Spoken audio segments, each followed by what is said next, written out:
اور میں بریلوی فرقے میں سے ایک ہوں. تو ہمارے حضرت نے شدت سے مخالفت کی. حضرت نے فرمایا کہ نہیں، ہم بریلوی نہیں ہیں، ہمیں بریلوی ہمارے مخالفین نے نام دیا ہے، ہم اہل سنت سے ہیں، ہمارا نام اہل سنت والجماعت ہے.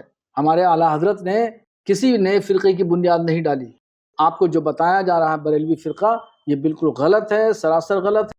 بریلوی فرقہ کوئی فرقہ نیا نہیں ہے. ہمارے مخالفین ہمیں بدنام کرنے کے لیے بریلوی کا نام دیتے ہیں. ہم اہل سنت و جماعت ہیں. حضرت نے اس پہ دستخط نہیں کیے اور حضرت نے فرمایا کہ اس پہ آپ یہ کاٹیے. جب جج نے اس کو کاٹا اور جب کاٹ دیا اس لائن کو، تب حضرت نے دستخط کہ اعلیٰ حضرت نے کسی نئے مذہب کی یا نئے فرقے کی بنیاد نہیں ڈالی. اعلیٰ حضرت نے وہی کام کیا جو ہمارے بزرگوں نے کیا تھا. پیغمبر اسلام صلی اللہ علیہ وسلم کی حدیثوں کو آگے بڑھایا.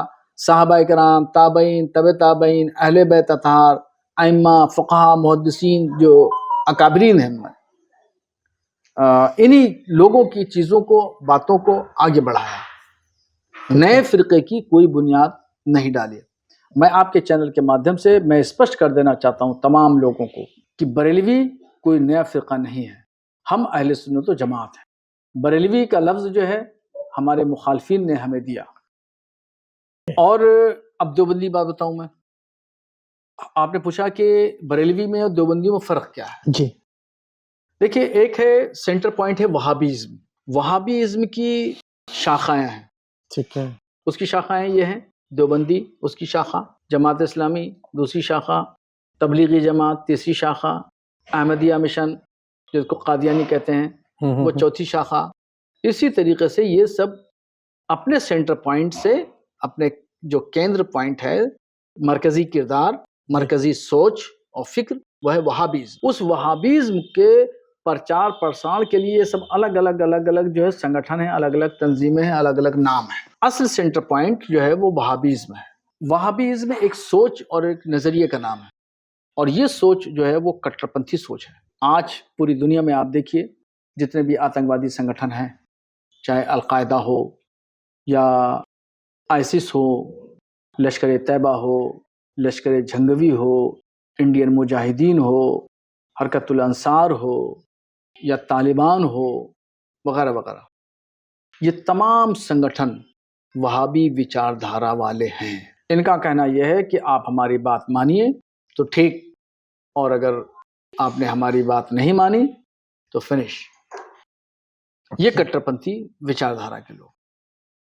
تو یہ وہابیزم جو ہے اصل جو ہے وہ پوری دنیا میں جہاں جہاں بھی آتنکوادی سنگٹھن کام کر رہے ہیں، یہ وہابی وچار دھارا پر آدھارت ہے. اب ہمارے ہندوستان میں یہ وچار دھارا پنپ کیوں نہیں پائی؟ اس کی وجہ اصل میں کیا ہے؟ اس کی اصل وجہ ہے صوفیزم. خواجہ غریب نواز اجمیری کا مشن، حضرت محبوب الہی دہلوی کا مشن، اعلیٰ حضرت کی سوچ اور فکر. تو ان صوفیوں کی وجہ سے بھارت میں آتنکواد نہیں پنپ پایا. اور میں دعوے سے کہتا ہوں کہ بھوش میں 500 سال تک بھی بھارت میں آتنکواد نہیں پنپ پائے گا. چونکہ صوفیوں کی جو درگاہیں ہیں، صوفیوں کے جو آستانے ہیں، وہاں پر ہندو اور مسلمانوں کا جماوڑا ہوتا ہے. بالکل. اور یہ صوفیوں نے دونوں لوگوں کو جوڑ رکھا ہے. ہندوؤں کو ایک طرف جوڑا ہے اور دوسرے مسلمانوں کو جوڑ رکھا ہے. اور وہ پریم، بھائی چارہ، محبت کا پیغام دیتے ہیں. امن و شانتی کے ساتھ مل جل کر کے رہنا سکھاتے ہیں. وہ ٹکراؤ کرنا نہیں سکھاتے. ہمارے درگاہوں سے، آستانوں سے جو پیغام جاتا ہے، اور صوفیوں نے اپنی زندگی میں جو پیغام دیا، آپ نے دیکھا، آپ نے تاریخ میں پڑھا ہوگا کہ ان کے دسترخوان پہ ایک طرف ہندو بیٹھا ہے، دوسری طرف مسلمان بیٹھا ہے. ان کا کوئی تمیز فرق نہیں ہوتا کہ نا یہ ہندو ہے، اس کو دسترخوان سے ہٹا دو، الگ بٹھاؤ. وہ گلے لگاتے تھے. یہ تمام صوفیاء اکرام جتنے بھی جن کی درگاہیں ہیں، کل بھی وہ گلے لگاتے تھے ہندو اور مسلمانوں کو، پچھڑوں کو، غریبوں کو، اتیاچاروں کو، مظلوموں کو. اور آج بھی ان کے آستانے سے ان کو سبھی طبقے کے لوگوں کو فیض ملتا ہے. اور یہ وہابی وچاردھارا کے جو لوگ ہیں، دیوبندی، جماعت اسلامی، اہل حدیث، احمدیہ، یہ سب جو ہے ان صوفیاء کرام کے خلاف رہتے، نہیں مانتے ہیں. ان کو کہتے ہیں کہ یہ مر کے مٹی میں مل گئے یا ہمارے جیسے تھے. یہ فرق ہے. اور ہندو اور مسلمان جو سنی مسلمان ہیں وہ ان کو مہاپرش مانتے ہیں، کہ صوفی مانتے ہیں،